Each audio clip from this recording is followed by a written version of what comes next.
नमस्कार। अपना कहानी कॉर्नर में आपका बहुत बहुत स्वागत है। कहानियों के संसार में मैं आपके लिए लेकर आता हूँ एक से कहानियाँ। आज प्रेमचंद की एक ज़बरदस्त प्रेम कहानी है और कहानी का नाम है घास वाली। अगर आपको कहानी अच्छी लगती है तो प्लीज़ चैनल को सब्सक्राइब कीजिए, लाइक कीजिए, कमेंट करके अपनी राय ज़रूर दीजिए और दूसरों को भी भेजिए। तो चलिए कहानी आरंभ करते हैं। घास वाली। मूलिया हरी हरी घास का गट्ठा लेकर आई तो उसका गेहुआ रंग कुछ तमतमाया हुआ था और बड़ी बड़ी मद भरी आंखों में शंका समाई हुई थी। महावीर ने उसका तमतमाया हुआ चेहरा देखकर पूछा, क्या है मूलिया, आज कैसा जी है? मूलिया ने कुछ जवाब न दिया। उसकी आंखें डबडबा गईं। महावीर ने समीप जाकर पूछा, क्या हुआ, बताती क्यों नहीं? किसी ने कुछ कहा है? अम्मा ने डांटा है? क्यों इतनी उदास है? मूलिया ने सिसक कर कहा, कुछ नहीं। हुआ हुआ क्या है, अच्छी तो हूं। महावीर ने मूलिया को सिर से पांव तक देखकर कहा, अरे चुपचाप रोएगी, बताएगी नहीं? मूलिया ने बात टाल कर कहा, अरे कोई बात भी हो तो बताऊं, क्या बताऊं? मूलिया इस ऊसर में गुलाब का फूल थी, गेहुआ रंग था, हिरन की सी आंखें, नीचे खिंचा हुआ चिबुक, कपोलों पर हल्की लालिमा, बड़ी बड़ी नुकीली पलकें, आंखों में एक विचित्र आर्द्रता जिसमें एक स्पष्ट वेदना, एक मूक व्यथा झलकती रहती है। मालूम नहीं चमारों के इस घर में वो अप्सरा कहाँ से आ गई थी। क्या उसका कोमल फूल सा गात इस योग्य था कि सिर पर घास की टोकरी रखकर बेचने जाती? उस गांव में भी ऐसे लोग मौजूद थे जो उसके तलवे के नीचे आंखें बिछाते थे, उसकी एक चितवन के लिए तरसते थे, जिनसे अगर वो एक शब्द भी बोलती तो निहाल हो जाते। लेकिन उसे आए साल भर से अधिक हो गया, किसी ने उसे युवकों की तरफ ताकते या बातें करते नहीं देखा। वो घास के लिए निकलती तो ऐसा मालूम होता मानो उषा का प्रकाश सुनहरे आवरण में रंजित अपनी छटा बिखेरता जाता हो। कोई गजलें गाता, कोई छाती पर हाथ रखता, पर मूलिया नीची आंख किए अपनी राह चली जाती। लोग हैरान होकर कहते, इतना अभिमान, महावीर में ऐसे क्या सुरखाबके पर लगे हैं? ऐसा अच्छा जवान भी तो नहीं, न जाने ये कैसे उसके साथ रहती है। मगर आज ऐसी बात हो गई जो इस जाति की और युवतियों के लिए चाहे गुप्त संदेश होती, मूलिया के लिए हृदय का शोल थी। प्रभात का समय था, पवन आम की बौर की सुगंध से मतवाला हो रहा था। आकाश पृथ्वी पर सोने की वर्षा कर रहा था। मूलिया सिर पर झौवा रखे घास छीलने चली तो उसका गेहुआ रंग प्रभात की सुनहरी किरणों से कुंदन की तरह दमक उठा। एकाएक युवक चैन सिंह सामने से आता हुआ दिखाई दिया। मूलिया ने चाहा कि कतरा कर निकल जाए, मगर चैन सिंह ने उसका हाथ पकड़ लिया और बोला, मूलिया, तुझे क्या मुझ पर जरा भी दया नहीं आती? मूलिया का वो फूल सा खिला हुआ चेहरा ज्वाला की तरह दहक उठा। वो जरा भी नहीं डरी, जरा भी नहीं झिझकी। झौवा जमीन पर गिरा दिया और बोली, मुझे छोड़ दो, नहीं तो मैं चिल्लाती हूं। चैन सिंह को आज जीवन में नया अनुभव हुआ। नीची जातों में रूप माधुर्य का इसके सिवा और काम ही क्या है कि ऊंची जाति वालों का खिलौना बने। ऐसे कितने ही मार्क उसने जीते थे, पर आज मूलिया के चेहरे का वो रंग, उसका वो क्रोध, वह अभिमान देखकर उसके छक्के छूट गए। उसने लज्जित होकर उसका हाथ छोड़ दिया। मूलिया वेग से आगे बढ़ गई। संघर्ष और गर्मी में चोट की व्यथा नहीं होती, पीछे से टीस होने लगती है। मूलिया जब कुछ दूर निकल गई तो क्रोध और भय तथा अपनी बेकसी को अनुभव करके उसकी आंखों में आंसू भर आए। उसने कुछ देर तक जब्त किया, फिर सिसक सिसक कर रोने लगी। अगर वो इतनी गरीब न होती तो किसी की मजाल थी कि वो इस तरह उसका अपमान करता। वो रोती जाती थी और घास छीलती जाती थी। महावीर का क्रोध वो जानती थी, अगर उसे कह दे तो इस ठाकुर के खून का प्यासा हो जाएगा, फिर ना जाने क्या हो। इस ख्याल से उसके रोए खड़े हो गए। इसीलिए उसने महावीर के प्रश्नों का कोई उत्तर न दिया। दूसरे दिन मूलिया घास के लिए न गई। सास ने पूछा, तू क्यों नहीं जाती? और तो सब चली गईं। मूलिया ने सिर झुकाकर कहा, मैं अकेली न जाऊंगी। सास ने बिगड़ कर कहा, अरे अकेले क्या तुझे बाग उठा ले जाएगा? मुलिया ने और भी सिर झुका लिया और दबी हुई आवाज़ से बोली, सब मुझे छेड़ते हैं। सास ने डांटा, अरे न तू औरों के साथ जाएगी न अकेली जाएगी तो फिर जाएगी कैसे? वो साफ साफ क्यों नहीं कहती कि मैं नहीं जाऊंगी? तो तेरे मेरे यहाँ मेरे घर में रानी बन के निभा न होगा। किसी को चाम नहीं प्यारा होता, काम प्यारा होता है। अरे तू बड़ी सुंदर है तो तेरी सुंदरता लेकर चाटूं? अरे उठा झाबा और घास ला। द्वार पर नीम के दरख्त के साये में महावीर खड़ा घोड़े को मल रहा था। उसने मुलिया को रूनी सूरत बनाए जाते देखा पर कुछ बोल न सका। उसका बस चलता तो मुलिया को करेजे में बिठा लेता, आंखों में छिपा लेता, लेकिन घोड़े का पेट भरना तो ज़रूरी था। घास मोल लेकर खिलाए तो 12 आने रोज से कम न पड़े, ऐसी मजदूरी ही कौन होती है। मुश्किल से 1.5-2 रुपए मिलते हैं, वो भी कभी मिले कभी न मिले। जब से सत्यानाशी लारियां चलने लगी हैं ना, इक्के वाले की बधिया बैठ गई है। कोई सेत भी नहीं पूछता। महाजन से 150 रुपये उधार लेकर इक्का और घोड़ा खरीदा था, मगर लारियों के आगे इक्के को कौन पूछता है। महाजन का सूद भी तो न पहुंच सकता था, मूल का कहना ही क्या। ऊपरी मन से बोला, अरे नमन हो तो रहने दे, देखी जाएगी।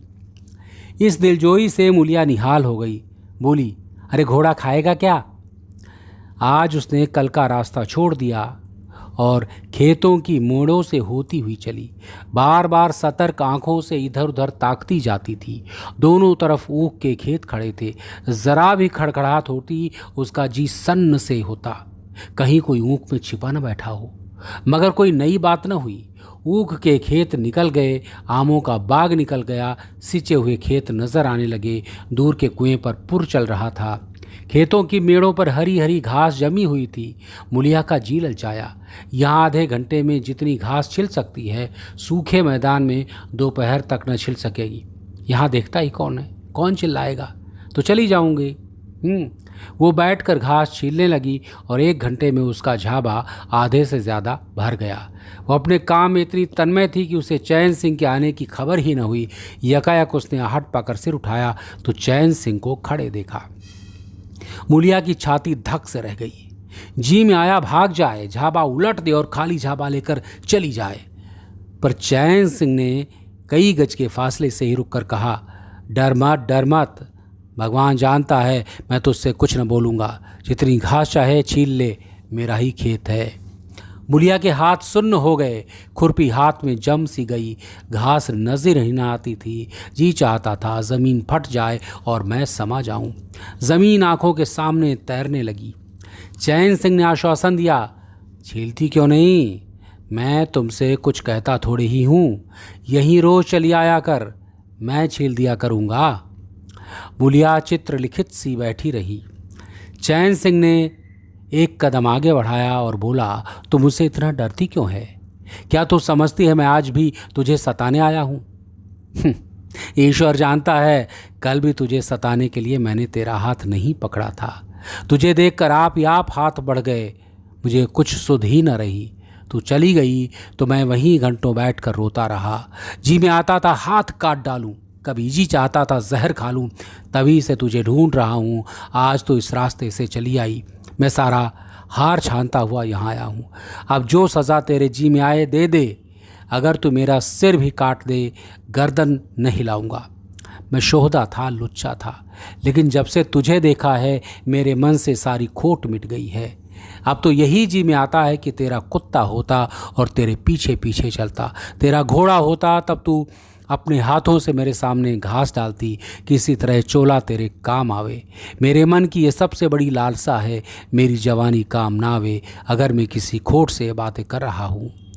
बड़ा भागवान था महावीर जो ऐसी देवी उसे मिली।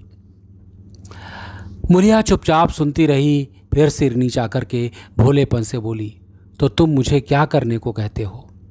चैन सिंह और समीप आकर बोला, बस तेरी दया चाहता हूँ। मुलिया ने सिर उठाकर उसकी ओर देखा। उसकी लज्जा न जाने कहाँ गायब हो गई। चुभते हुए शब्दों से बोली, तुमसे एक बात कहूँ, बुरा तो न मानोगे? तुम्हारा ब्याह हो गया है या नहीं? चैन सिंह ने दबी जबान से कहा, ब्याह तो हो गया है, लेकिन ब्याह क्या है, खिलवाड़ है। मूलिया के होठों पर अवहेलना के मुस्कुराहट झलक पड़ी। बोली, फिर भी अगर मेरा आदमी तुम्हारी औरत से इसी तरह बातें करता तो तुम्हें कैसा लगता? तुम अपनी गर्दन काटने पर तैयार हो जाते कि नहीं? बोलो, क्या समझते हो कि महावीर चमार है तो उसकी देह में लहू नहीं है? उसे लज्जा नहीं है? अपनी मर्यादा का विचार नहीं है? मेरा रूप रंग तुम्हें भाता है? क्या घाट के किनारे मुझसे कहीं सुंदर औरतें नहीं घूमा करती? मैं उनके तलवों की बराबरी भी नहीं कर सकती, तो उनमें से किसी से क्यों नहीं दया मांगते? क्या उनके पास दया नहीं है? मगर वहाँ तुम न जाओगे, क्योंकि वहाँ जाते तुम्हारी छाती दहलती है। मुझसे दया मांगते हो इसलिए ना कि मैं चमारिन हूँ, नीच हूँ। अरे नीच जाति की औरत जरा सी घुड़की धमकी व जरा सी लालच से तुम्हारी मुट्ठी में आ जाएगी। कितना सस्ता सौदा है। ठाकुर हो ना, ऐसा सस्ता सौदा क्यों छोड़ने लगे? चैन सिंह लज्जित होकर बोला, मूला ये बात नहीं है। मैं सच कहता हूँ, इसमें ऊंच नीच की बात नहीं है। सब आदमी बराबर हैं। मैं तो तेरे चरणों पर सिर रखने को तैयार हूँ।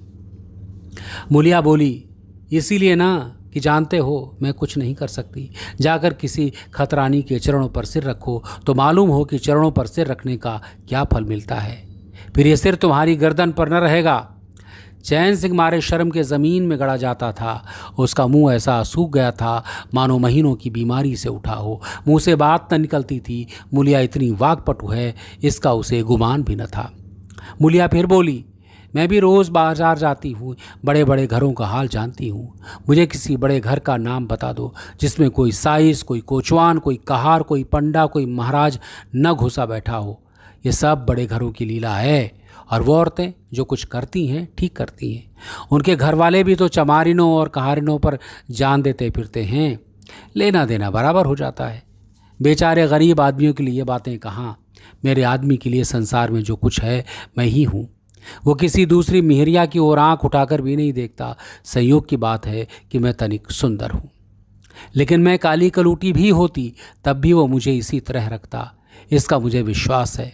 मैं चमारिन होकर भी इतनी नीच नहीं हूँ कि विश्वास का बदला खोट से दूँ। हाँ, वो अपने मन की करने लगे, मेरी छाती पर मूंग दलने लगे तो मैं भी उसकी छाती पर मूंग दलूंगी। तुम मेरे रूप के दीवाने हो ना। आज मुझे माता निकल आए, कानी हो जाऊं तो मेरी ओर ताकोगे भी नहीं। बोलो, झूठ कहती हूँ? चैन सिंह इनकार न कर सका। मूलिया ने उसी गर्व से भरे हुए स्वर में कहा, लेकिन मेरी एक नहीं, दोनों आंखें फूट जाएं तब भी वो मुझे इसी तरह रखेगा। मुझे उठावेगा, बैठावेगा, खिलावेगा। तुम चाहते हो मैं ऐसे आदमी के साथ कपट करूं? जाओ, अब मुझे कभी न छेड़ना, अच्छा न होगा। जवानी जोश है, बल है, दया है, साहस है, आत्मविश्वास है, गौरव है और सब कुछ जो जीवन को पवित्र, उज्जवल और पूर्ण बना देता है। जवानी का नशा घमंड है, निर्दयता है, स्वार्थ है, शेखी है, विषय वासना है, कटुता है और वो सब कुछ जो जीवन को पशुता, विकार और पतन की ओर ले जाता है। चैन सिंह पर जवानी का नशा था। मूलिया के शीतल छींटों ने नशा उतार दिया। जैसे उबलती हुई चाशनी में पानी के छींटे पड़ जाने से फेन मिट जाता है, मैल निकल जाता है और निर्मल शुद्ध रस निकल आता है। जवानी का नशा जाता रहा, केवल जवानी रह गई। कामिनी के शब्द जितनी आसानी से दीन और ईमान को गारत कर सकते हैं, उतनी आसानी से उनका उद्धार भी कर सकते हैं। चैन सिंह उस दिन से दूसरा ही आदमी हो गया। गुस्सा उसकी नाक पर रहता था। बात बात पर मजदूरों को गालियां देना, डांटना और पीटना उसकी आदत थी। असामी उससे थर थर काँपते थे। मजदूर उसे आते देखकर अपने काम में चुस्त हो जाते थे। पर ज्यों ही उसने इधर पीठ फेरी और उन्होंने चिलम पीना शुरू किया, सब दिल में उससे जलते थे, उसे गालियां देते थे। मगर उस दिन से चैन सिंह इतना दयालु, इतना गंभीर, इतना सहनशील हो गया कि लोगों को आश्चर्य होता था। कई दिन गुजर गए थे। एक दिन संध्या समय चैन सिंह खेत देखने गया। पुर चल रहा था। उसने देखा कि एक जगह नाली टूट गई है और सारा पानी बहा चला जाता है। क्यारियों में पानी बिल्कुल नहीं पहुंचता, मगर क्यारी बनाने वाली बुढ़िया चुपचाप बैठी है। उसे इसकी ज़रा भी फिक्र नहीं है कि पानी क्यों नहीं आता। पहले ये दशा देखकर चैन सिंह आपे से बाहर हो जाता। उस औरत की उस दिन मजूरी काट लेता और पुर चलाने वालों को घुड़कियाँ जमाता। पर आज उसे क्रोध नहीं आया। उसने मिट्टी लेकर नाली बांध दी और खेत में जाकर बुढ़िया से बोला, तू यहाँ बैठी है और पानी सब बहा जा रहा है। बुढ़िया घबरा कर बोली, अभी खुल गई होगी राजा, मैं अभी जाकर बंद किए देती हूँ। ये कहती हुई थर थर काँपने लगी। चैन सिंह ने उसकी दिलजोई करते हुए कहा, अरे भाग मत भाग मत, मैंने नाली बंद कर दी है। बुढ़ऊ कई दिन से दिखाई नहीं दिए, कहीं काम पर जाते हैं कि नहीं? बुढ़िया गदगद होकर बोली, आजकल तो खाली ही बैठे हैं भैया, कहीं काम नहीं लगता। चैन सिंह ने नम्र भाव से कहा, तो हमारे यहाँ लगा दो, थोड़ा सा सन रखा है, उसे काट दें। ये कहता हुआ वो कुएं की ओर चला गया। यहाँ 4 पुर चल रहे थे, पर इस वक्त 2 हकवे बेर खाने चले गए थे। चैन सिंह को देखते ही मजूरों के होश उड़ गए। ठाकुर ने पूछा, 2 आदमी कहाँ गए? तो क्या जवाब देंगे? सब के सब डांटे जाएंगे। बेचारे दिल में सहमे जा रहे थे। चैन सिंह ने पूछा, वो दोनों कहाँ चले गए? किसी के मुंह से आवाज़ न निकली। सहसा सामने से 2 मजूर धोती के कोने में बेर भरे आते दिखाई दिए। खुश खुश बात करते चले आ रहे थे। चैन सिंह पर निगाह पड़ी तो दोनों के प्राण सूख गए, पांव मन भर के हो गए। अब न आते बनता था न जाते। दोनों समझ गए कि आज डांट पड़ी, शायद मजूरी भी कट जाए। चाल धीमी पड़ गई। इतने में चैन सिंह ने पुकारा, अरे बढ़ाओ बढ़ाओ, कैसे बेर हैं, लाओ ज़रा मुझे भी दो, मेरे ही पेड़ के हैं ना। दोनों और भी सहम उठे। आज ठाकुर जीता न छोड़ेगा, कैसा मीठा मीठा बोल रहा है, उतनी ही भीगो भीगो कर लगाएगा। बेचारे और भी सिकुड़ गए। चैन सिंह ने फिर कहा, अरे जल्दी से आओ जी, पक्की पक्की मैं भी ले लूँगा। ज़रा एक आदमी लपक कर घर से थोड़ा नमक तो ले लो। बाकी दोनों मजूरों से कहा कि तुम भी दोनों आ जाओ। अरे उस पेड़ के बेर मीठे होते हैं, बेर खा ले, काम तो करना ही है। अब दोनों भगोड़ों को कुछ ढाढ़स हुआ। सभी ने जाकर सब बेर चैन सिंह के आगे डाल दिए और पक्के पक्के छांट कर उसे देने लगे। एक आदमी नमक लाने दौड़ा। आधे घंटे तक चारों पुर बंद रहे। जब सब बेर उड़ गए और ठाकुर चलने लगे तो दोनों अपराधियों ने हाथ जोड़कर कहा, भैया जी हाथ जान बख्शी हो जाए, बड़ी भूख लगी थी, नहीं तो कभी न जाते। चैन सिंह ने नम्रता से कहा, अरे तो इसमें बुराई क्या है, मैंने भी तो बेर खाए, एक आधा घंटे का रज हुआ यही ना। तुम चाहोगे तो घंटे भर का काम आधे घंटे में कर दोगे, न चाहो तो दिन भर में घंटे भर का काम न होगा। चैन सिंह चला गया तो चारों बातें करने लगे। एक ने कहा, मालिक इस तरह रहे तो काम करने में जी लगता है, ये नहीं कि हरदम छाती पर सवार। दूसरा बोला, अरे मैंने तो समझा आज कच्चा ही खा जाएंगे। तीसरा बोला, कई दिन से देखता हूँ मिजाज नरम हो गया है। चौथा बोला, हाँ सांझ को पूरी मजूरी मिले तो कहना। पहला फिर बोला, अरे तुम तो गोबर गणेश हो यार, आदमी का रुख नहीं पहचानते। दूसरा बोला, अब खूब दिल लगा कर काम करेंगे। तीसरा बोला, और क्या, जब उन्होंने हमारे ऊपर छोड़ दिया तो हमारा भी धर्म है कि कोई कसर न छोड़े। चौथा बोल पड़ा, मुझे तो भैया ठाकुर पर अब भी विश्वास नहीं होता। एक दिन चैन सिंह को किसी काम से कचहरी जाना था। 5 मील का सफ़र था। यूँ तो बराबर अपने घोड़े पर जाया करता था, पर आज धूप बड़ी तेज़ हो रही थी। सोचा इक्के पर चला चलूँ। महावीर को कहला भेजा कि मुझे लेते जाना। कोई 9 बजे महावीर ने पुकारा। चैन सिंह तैयार बैठा था, चटपट इक्के पर बैठ गया, मगर घोड़ा इतना दुबला हो रहा था कि इक्के की गद्दी इतनी मैली और फटी हुई, सारा सामान इतना रद्दी कि चैन सिंह को उस पर बैठते शर्म आई। पूछा, ये सामान क्यों बिगड़ा हुआ है महावीर? तुम्हारा घोड़ा तो इतना दुबला कभी नहीं था, क्या आजकल सवारियां कम हैं क्या? महावीर ने कहा, नहीं मालिक, सवारियां काहे नहीं हैं, मगर लारियों के सामने इक्के को कौन पूछता है। कहीं 2 ढाई 3 की मजूरी करके घर लौटता था, कहाँ 20 आने पैसे भी नहीं मिलते हैं। क्या जानवर को खिलाऊं, क्या आप खाऊं, बड़ी विपत्ति में पड़ा हूँ। सोचता हूँ एक का घोड़ा बेच बाच कर आप लोगों की मजूरी कर लूँ, पर कोई गाहक नहीं लगता। ज़्यादा नहीं तो 12 आने तो घोड़े ही को चाहिए, घास ऊपर से। जब अपना ही पेट नहीं चलता तो जानवर को कौन पूछे। चैन सिंह ने उसके फटे हुए कुर्ते की ओर देखकर कहा, 2-4 बीघे खेती क्यों नहीं कर लेते? महावीर सिर झुकाकर बोला, खेती के लिए बड़ा पौरुष चाहिए मालिक। मैंने भी यही सोचा था कि कोई गाहक लग जाए तो इक्के को औने पौने निकाल दूं, फिर घास छील कर बाजार ले जाया करूं। आजकल सास पतोहू दोनों छीलती हैं, तब जाकर 10-12 आने पैसे नसीब होते हैं। चैन सिंह ने पूछा, तो बुढ़िया बाजार जाती होगी? महावीर लजाता हुआ बोला, नहीं भैया, वो इतनी दूर कहाँ चल सकती हैं। घर वाली चली जाती है, दोपहर तक घास छीलती है, तीसरे पहर बाजार जाती है, वहाँ से घड़ी रात गए लौटती है, हलकान हो जाती है भैया। मगर क्या करूँ, तकदीर पर क्या जोर है। चैन सिंह कचहरी पहुंच गए और महावीर सवारियों की टोह में इधर उधर इक्के को घुमाता हुआ शहर की तरफ चला गया। चैन सिंह ने उसे 5 बजे आने को कह दिया। कोई 4 बजे चैन सिंह कचहरी से फुर्सत पाकर बाहर निकले तो हाथे में पान की दुकान थी।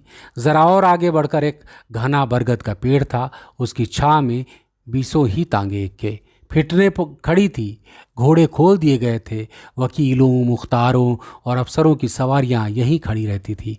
चैन सिंह ने पानी पिया, पान खाया और सोचने लगा, कोई लारी मिल जाए तो ज़रा शहर चला जाऊं, कि उसकी निगाह घास वाली पर पड़ गई। सिर पर घास का झाबा रखे साइसों से मोल भाव कर रही थी।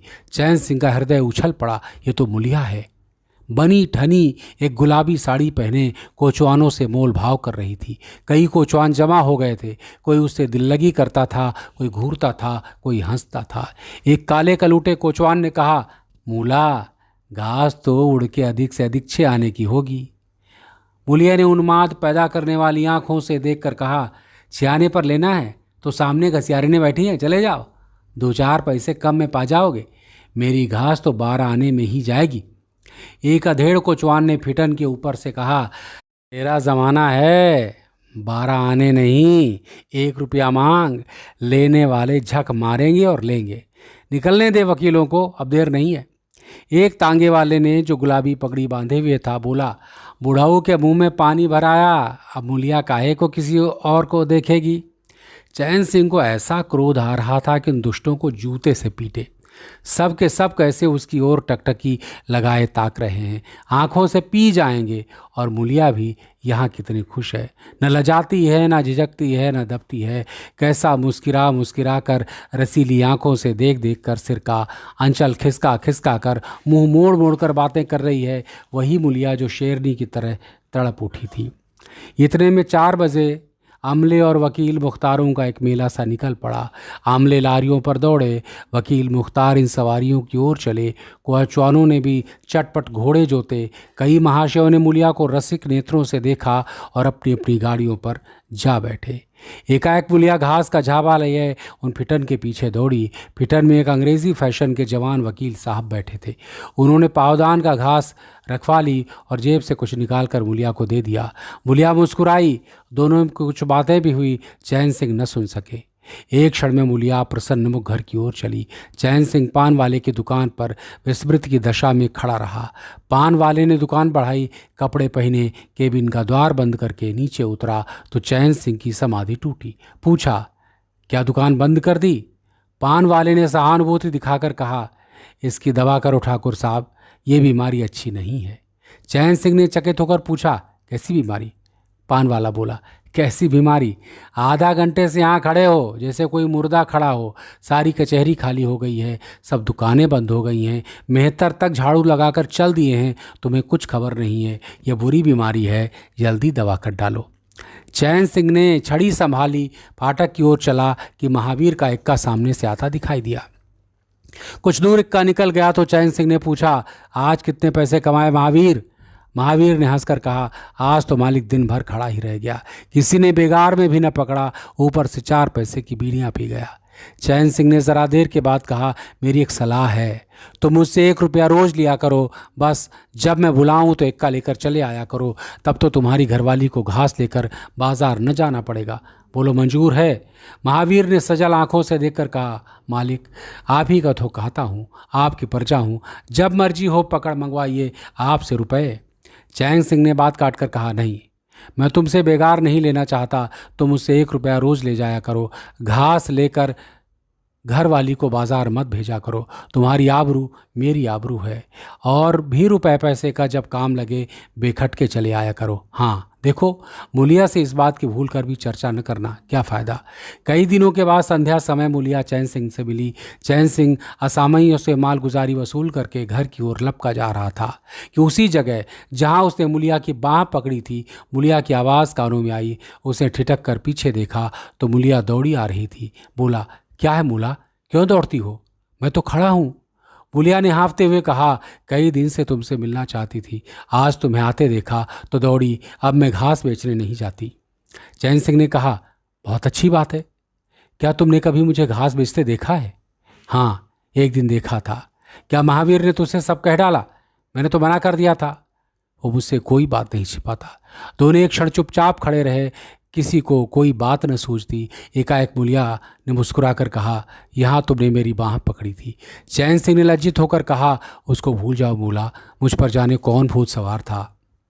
मूलिया गदगद कंठ से बोली, उसी क्यों भूल जाऊं? उसी बाँह गहे की लाश तो निभा रहे हो।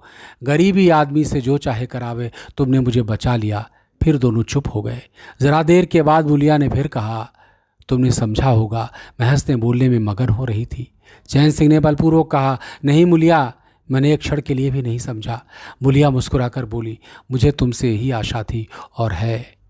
पवन सिंचे हुए खेतों में विश्राम करने जा रहा था। सूर्य निशा की गोद में विश्राम करने जा रहा था और उस मलिन प्रकाश में चैन सिंह मूलिया की विलीन होती हुई रेखा को खड़ा देख रहा था। क्या बात है, क्या अद्भुत प्रेम कहानी है प्रेमचंद की, है। ऐसी ऐसी कहानियाँ प्रेमचंद लिख कर गए हैं जो बिल्कुल दिल को तसल्ली देती हैं, आनंद देती हैं। आपको भी ये कहानी अच्छी लगी होगी, आनंद आया होगा, तो ज़रूर इस कहानी के बारे में कमेंट कीजिए, लाइक कीजिए, चैनल को सब्सक्राइब कीजिए। और आज के लिए बस इतना ही, फिर नई कहानी के साथ मिलूँगा। तब तक के लिए अपना ख्याल रखिए। नमस्कार।